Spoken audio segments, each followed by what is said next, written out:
Wrestling is at its best when it's confusing and intriguing. Did Cody Rhodes turn heel on SmackDown? What should happen to Seth Rollins' title? And there's so many questions. I have more in this episode here for the WWE. Hello everybody, my name is Sancho West and welcome to Sancho West Wrestling, where we talk about all things wrestling. And if you love wrestling as much as I do, consider subscribing to my channel. Now, today's episode is going to be a little bit different today. We are going to talk about why I like where we are in the WWE and what I like to call confused and intrigued. There are so many storylines where I can't really draw a logical outline from where we are or where we're heading, because I'm in a place of uncertainty, and uncertainty isn't guaranteed and it doesn't fit nice. It's kind of nasty, it's kind of weird. And I think that WWE, us fans in the entire universe, got used to perfect storylines, perfect building places, perfect logical booking, perfect viral moments, shock moments that were manufactured all these past few months. And what I do enjoy is that right now, things are feeling chaotic.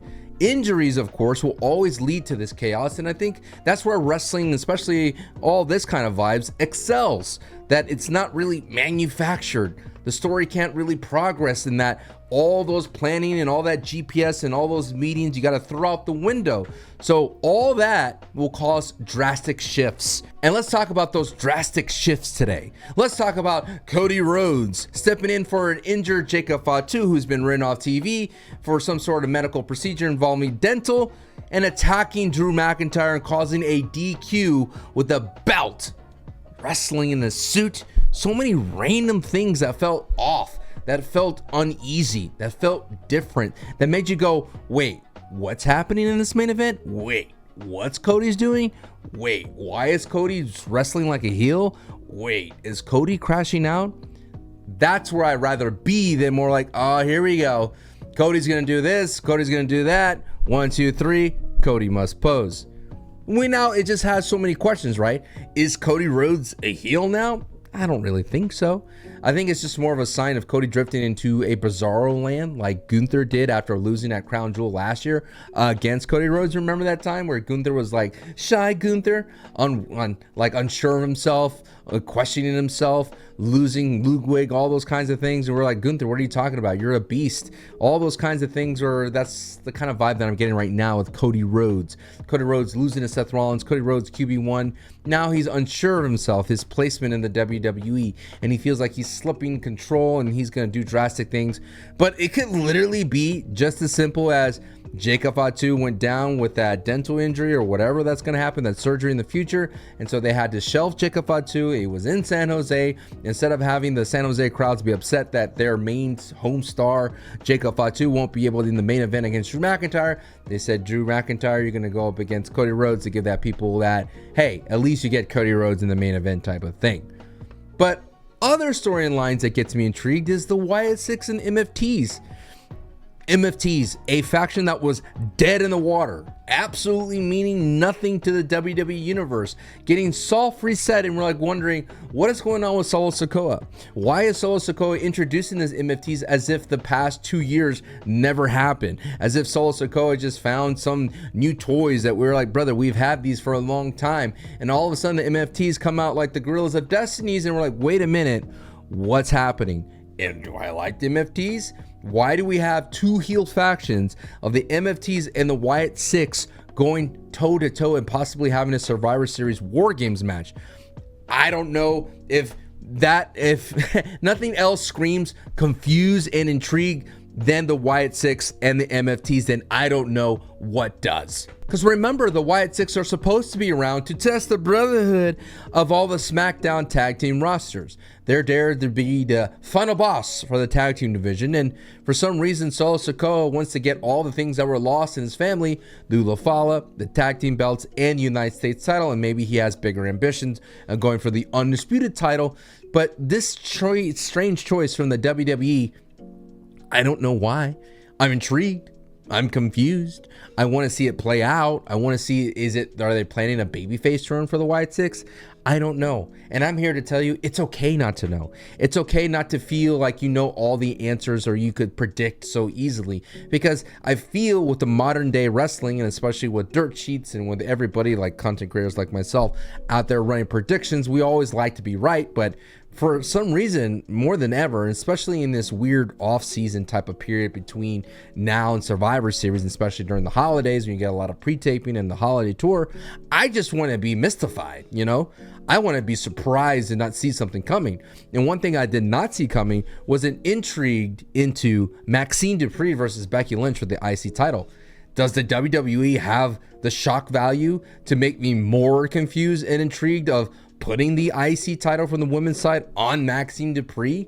That would be weird.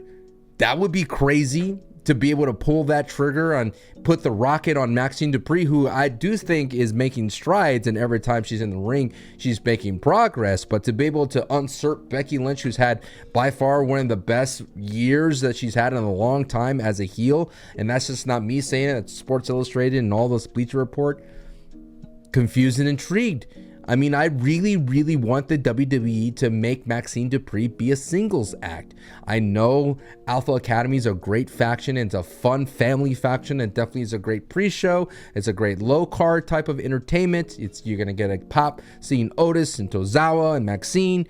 But at the same time, they're just being used as a way to gain sympathy and to get heel heat against anyone feuding with them. And the Alpha Academy Vortex, as we all seen the song and dance over and over again, beat up Tozawa, beat up Otis, beat up both of them, and destroy and make Maxine pout in the corner. I'm excited to see what Maxine could do.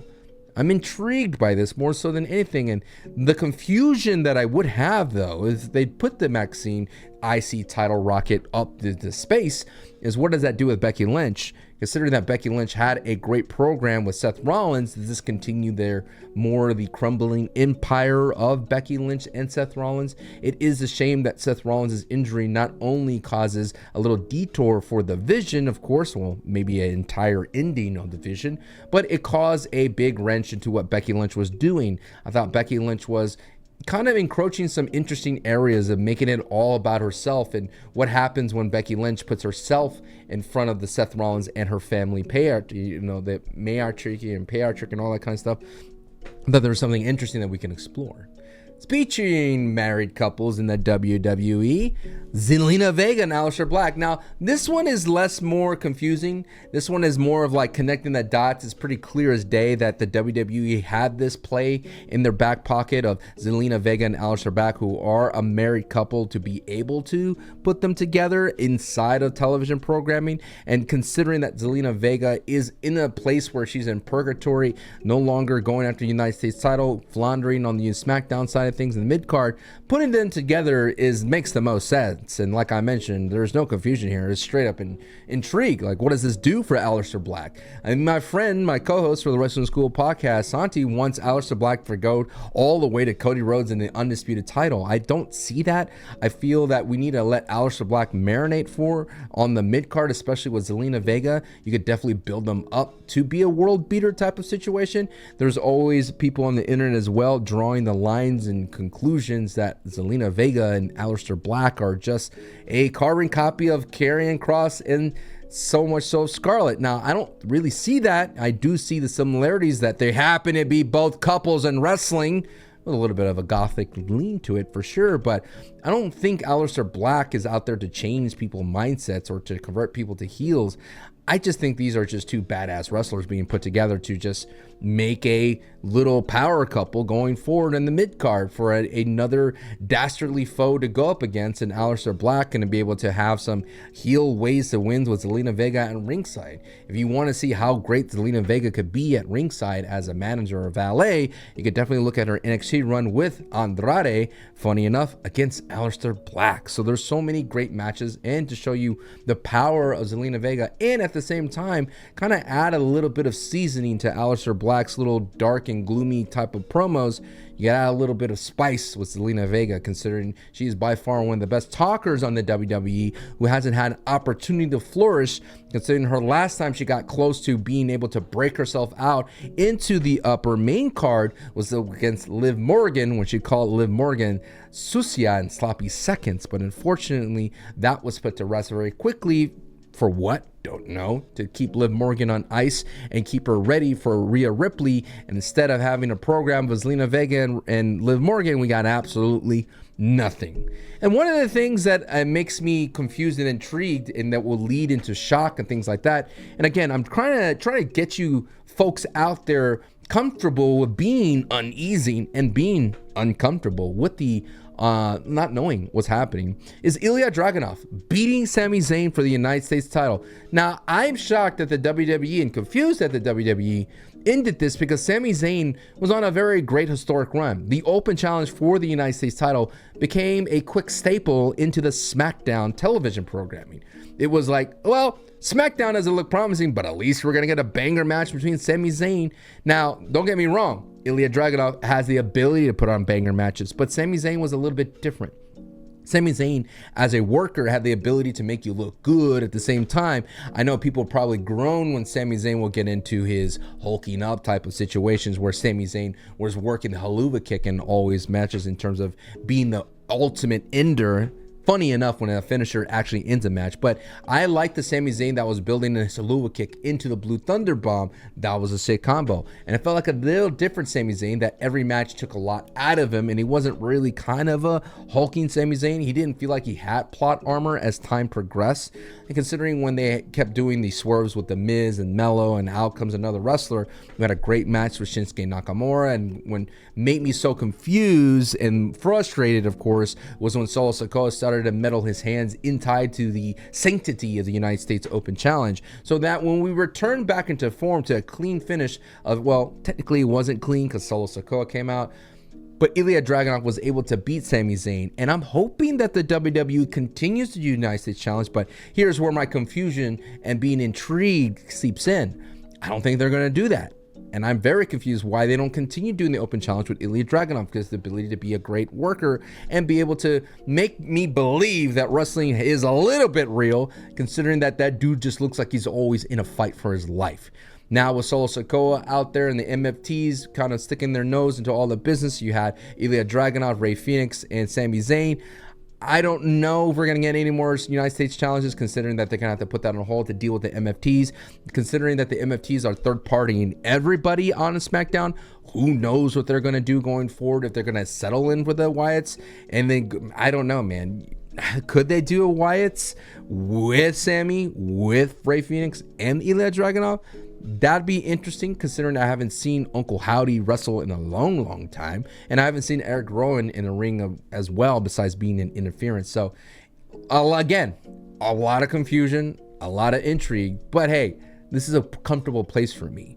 Now, what's not comfortable is not knowing who's going to be the heavyweight title holder. Considering that Seth Rollins injury, we're going to get an announcement on that at the time of the recording on Monday Night Raw later on today from Adam Pearce. We have no idea what we're going to lead into here, right? Are we going to do a tournament? Is Seth Rollins going to vacate the title? Is Braun Breaker going to just take over? I would love to see a storyline of Braun Breaker having an unofficial heavyweight title, a la like CM Punk and AEW having his own belt with the X on it. That'll be quite interesting. I think Braun Breaker and Bronson Reed worked really well as a tag team division. And at the same time, there was rumors that their plans were to dominate that tag team division and become tag team champions. But of course, you got to put that on hold. Now they strapped the rocket to Braun Breaker. I don't think you're going to see any kind of Bronson Reed resilience or any kind of usurping from Bronson Reed. I think you're going to have this trio alongside with Paul Heyman going forward and causing more confusion and getting me more interested into what they're going to do with the heavyweight title. Honestly, I think the safe bet will be to just put the belt on CM Punk. Let CM Punk be the guy holding onto it. I don't understand why Rhea Ripley doesn't have the title. I don't understand why CM Punk doesn't have the title, considering he's by far their biggest superstar in terms of a casual audience as well. He is their poster boy. They put him everywhere on ESPN. I haven't seen CM Punk not do anything in a long time representing WWE. The guy was on Netflix to dumb. But again, I am intrigued into seeing what they're going to do with the heavyweight title. I think this is another opportunity, a la like Naomi, like I mentioned, when injury, in this case, a pregnancy, was able to vacate the women's side of things. They were able to experiment and put Stephanie Vega in that driver's seat. And now you have a great program being built alongside with Roxy and Raquel Rodriguez. I think that's going to be some good things going forward for that. I think you could do the same thing with the men's side of things. Get a little bit spicy with it. If you want to be bold, make LA Knight the champion for a bit. It doesn't have to be a long reign. Just give it a month or so, because that would add more intriguing storylines going forward. That would be a wild thing, dude. If they were going to put the belt on LA Knight, CM Punk versus LA Knight for the vacated title, if they ended up doing a tournament and all of a sudden Bronson Reed and Braun Breaker stopped CM Punk from being the title holder. Because you got to remember, Seth Rollins said that no matter what, CM Punk's never going to be a heavyweight title champion ever again.